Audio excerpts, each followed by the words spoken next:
Ahora vamos a hablar de los rollos del Mar Muerto y cómo estos confirman el texto hebreo que nosotros tenemos.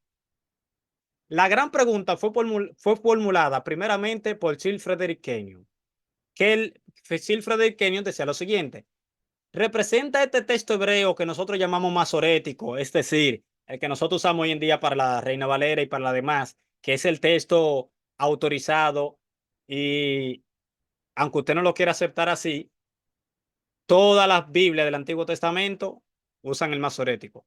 Todas. Hasta lo que dicen de que no, yo compré la Torá de tal rabino. Es el masorético. Lo único que, como ya hay más manuscritos, te dicen, bueno, esta es una mejor referencia, esta es una mejor lectura y demás. Yo se lo he dicho a ustedes que toda escritura es inspirada por Dios. Teopneustos. Esa palabra, la Reina Valera la pone inspirada.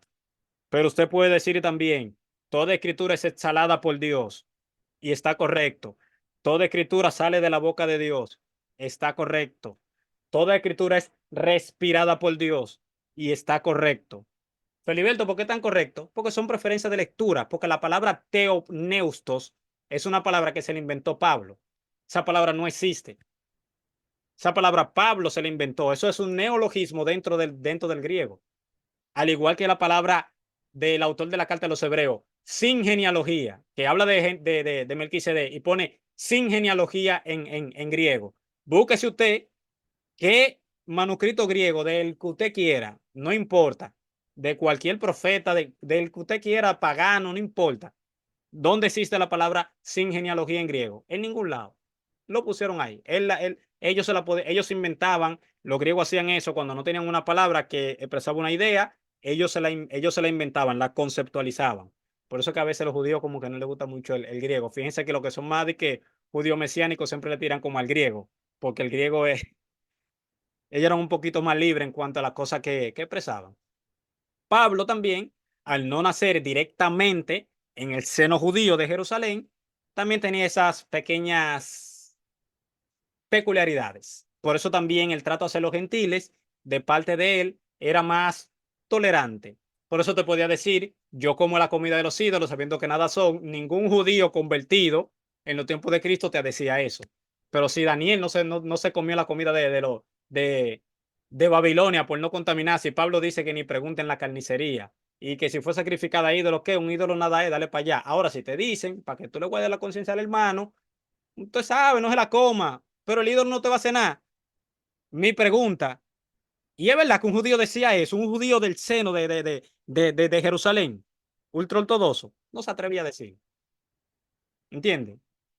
Lo que pasa es que cuando tú tienes ya influencia griega, en entorno griego, usted sabe que no es igual. No es igual un alemán de los tiempos, por ejemplo, de la Alemania nazi, que viviera en Estados Unidos, a un alemán o que viviera en Israel. Bueno, en ese tiempo no estaba Israel, era Palestina y estaban los, pero bueno. Pero ustedes me entienden la idea. O sea, no era igual el que estaba dentro del seno del nazismo que el que estaba afuera. No miraban a los judíos de la misma forma. Entonces, imagínense, por ejemplo, que una de esas gente, de los que están fuera, vienen y se convierten y quieren traer a la gente al nazismo. Quizás no lo iba a hacer de esa forma tan avasallante, iba a ser más tolerante, iba a decir, no, ustedes son personas, son seres humanos, no hay que experimentar con ustedes, quizás nosotros seamos un poquito más privilegiados por el color de piel y por esto y por lo otro. Ojalá YouTube no me banee el video, además me cállame con eso, que ahorita YouTube me banee el video porque eso no, a Hitler no se puede ni mencionar. Pero bueno, los rollos del mal muerto nos dan una clara respuesta positiva a lo que pregunta Sir Frederick Kenyon. El problema antes del descubrimiento de los rollos del mal muerto era cuán precisas son las copias que tenemos en la actualidad del texto del primer siglo. ¿Podemos confiar en el texto siendo que este ha sido copiado ya muchas veces? Esa era la pregunta que siempre se tenían. Para el que no sabe, ¿qué son los rollos del mal muerto?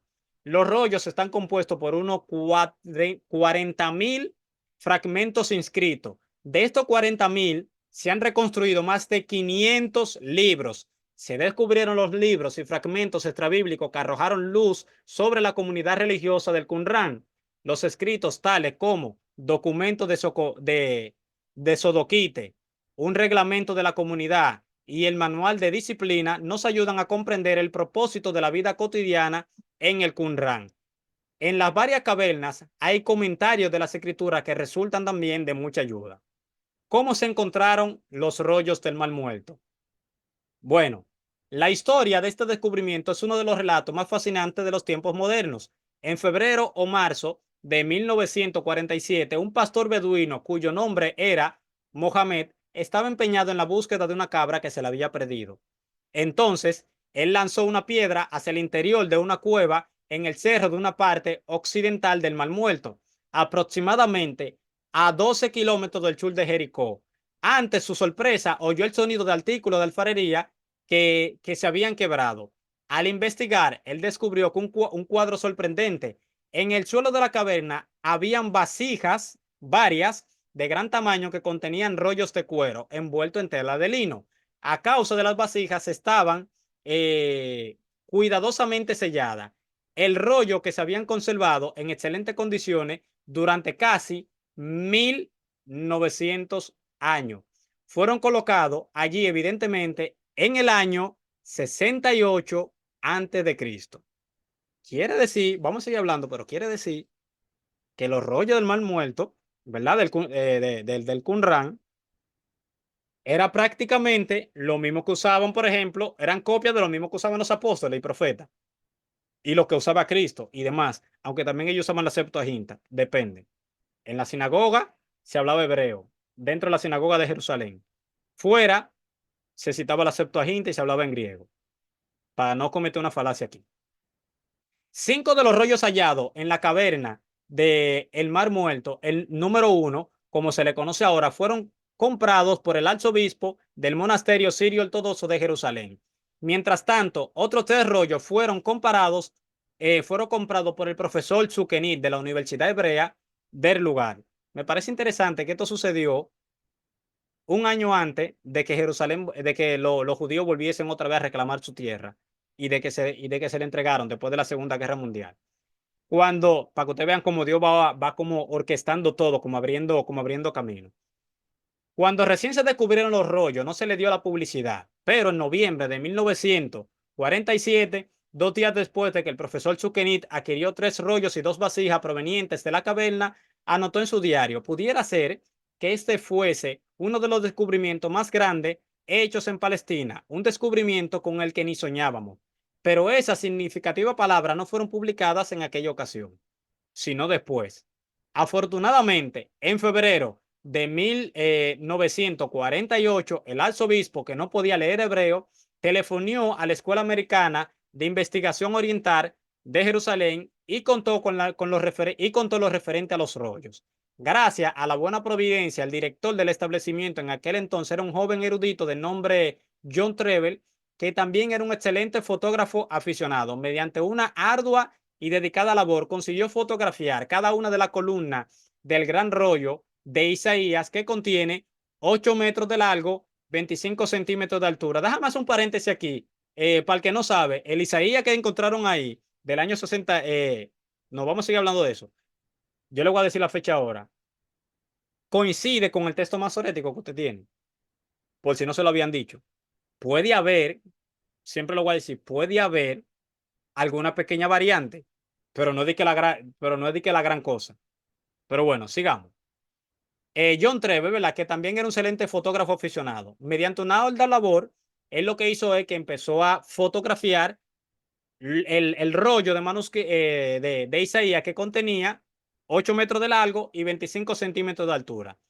Él mismo desarrolló los negativos y lo envió unas pocas copias por correo al doctor William Albright, que ya yo se lo mencioné en la clase anterior, de la Universidad de Johns Hopkins, que era ampliamente reconocido como el decano de los arqueólogos bíblicos americanos. Los que estuvieron en la clase de arqueología saben quién es él, que es uno de los más prominentes arqueólogos. Pero bueno, si no lo saben, ustedes van y lean allá para que ustedes sepan la vasto descubrimiento que él hizo y demás. Entonces, a vuelta de correo, Albright escribió lo siguiente y dijo: mi calurosas felicitaciones por el mayor descubrimiento de manuscritos de los tiempos modernos. Qué descubrimiento más absolutamente increíble, y felizmente no puede existir ni la más leve duda en el mundo respecto a la genuinidad del manuscrito.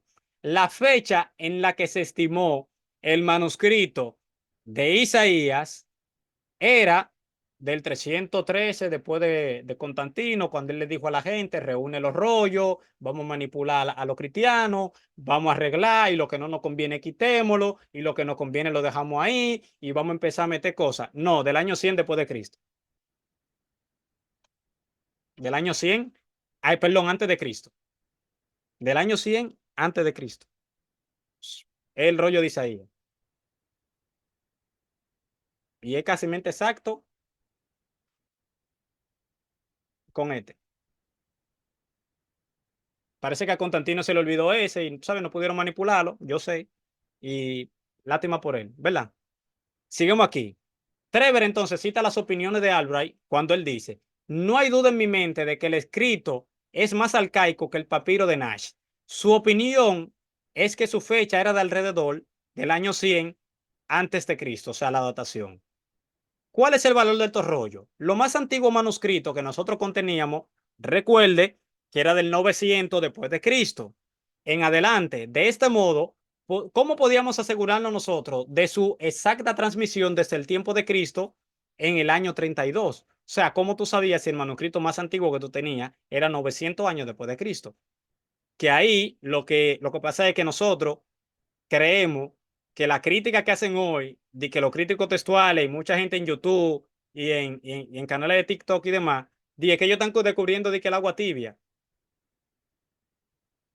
cuando muchas de esas cosas, por ejemplo, que decían en aquel tiempo, ya han sido requete refutadas, como la de William Wellhausen y demás. Solamente cómprese, por ejemplo, usted se busca F. Bruce y además estudioso de los manuscritos, para que usted se dé cuenta de eso, de que han tratado la alta crítica textual, porque hay una crítica baja y una crítica alta.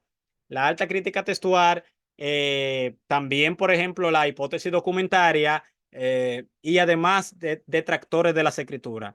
Lo que pasa es que el que tuvo en la clase de arqueología anteriormente sabe que anterior a los descubrimientos siempre decían cosas y después mutearon, pero nunca reconocen que estaban equivocados. Simplemente mutean y ya. Omiten el tema después que se descubren. Lo hicieron con Nínive, lo hicieron con muchísimos otros eventos del Nuevo Testamento. Entonces, el manuscrito más antiguo que nosotros teníamos era ese. Ahora, ahora lo sabemos gracias a la arqueología y a los rollos del Mar Muerto. Uno de los rollos que se hallaron era un manuscrito entero de Isaías, ¿verdad? Los paleógrafos lo asignan que era de alrededor. Recuerden, Albright lo vio por, por fotografía, ¿verdad? Más o menos, como él era un arqueólogo, un tipo estudioso también de los manuscritos, puede ver en el color, en el deterioro y demás, más o menos su antigüedad. Los paleógrafos entonces, cuando lo dataron alrededor del año 125 antes de Cristo. ¿Por qué difieren uno de otro? Porque así son las dataciones. Cuando tratemos el tema de la evolución, usted lo va a ver también, que siempre va a haber problemas. No te dicen es de tal fecha, no te dicen que de otra fecha, el mismo hueso, la misma especie, pero dataciones distintas, y esas son las ciencias exactas. Pero siempre hay problemas, porque el pasado se reconstruye.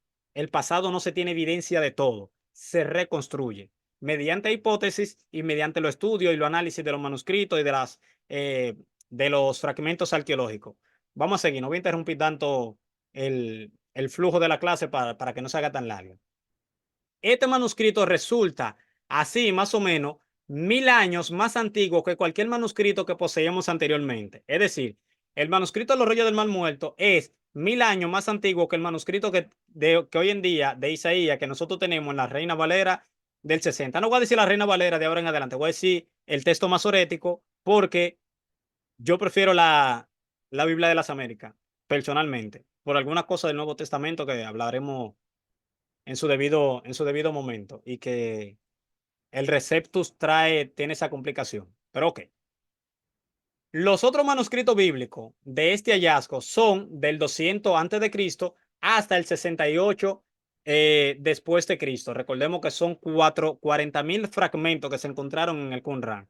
El impacto de este descubrimiento consiste en la exactitud del rollo de Isaías del 125 antes de Cristo, con el que el texto masorético de Isaías del 916 después de Cristo, que es 1000 años posterior. Esto demuestra la desacostumbrada precisión de las copias de las escrituras durante un periodo de más de 1000 años. De las 66 palabras de Isaías 53, hay solamente 17 letras cuestionadas. 10 de estas letras son una simple cuestión de deletreo, lo que no afecta en el sentido. Otras 4 letras son de cambios menores de estilo. Como en el caso de las conjunciones, las 3 letras restantes comprenden la palabra luz, que se añade en el versículo 11 y que no afecta grandemente en el significado.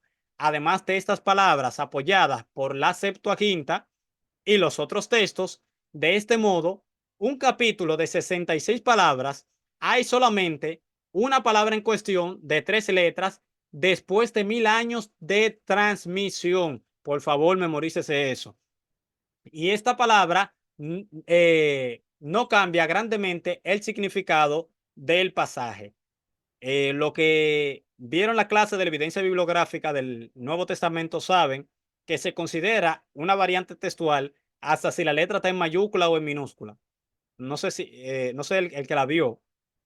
Eso es una variante textual. Por eso a veces cuando usted dice, el del Nuevo Testamento hay 200.000 variantes textuales, entonces dice, ¿y cómo nosotros vamos a creer en esto? 200.000 variantes textuales. Ah, sí, mira, hay textos que son en mayúscula, otros en minúscula, otros pueden tener, por ejemplo, una palabra de una forma, otros lo pueden tener de otra, un simple rayón también se cuenta. O sea, así que la ponen las variantes. No todas son de que se contradicen una con otra y donde dice blanco, dice negro, donde dice rojo, dice amarillo, el otro, y ni nada por el estilo. F. Bruce dice, un rollo incompleto de Isaías hallado junto con el otro en la pintura de en la primera caverna del Qumran, el cual se le ha consignado convincentemente como Isaías B, concuerda más estrechamente todavía con el texto masorético. Lamentablemente, ese está más incompleto porque al parecer era más antiguo. ¿Qué pasa? Que Gleason Asher también declara que la copia de Isaías de la comunidad de Qumran dice que probaron ser idénticas palabra por palabra como nuestra versión hebrea autorizada en más de un 95% del texto. El 5% de variación consistió mayormente de deslices obvios de la pluma y de variaciones de deletreo. Lo mismo que yo le digo. Dice Milla al Burro también, que él cita, que bueno, a él lo citan Norman Hazlitt y William Nietzsche, a los cuales yo he usado muchísimo en este estudio. Dice, es cosa maravillosa que el hecho de que a través de los siglos, así como de 1000 años, el texto haya tenido tan poca alteración, como dije en el primer artículo sobre el rollo, aquí yace su principal importancia, apoyando la fidelidad de la tradición masorética.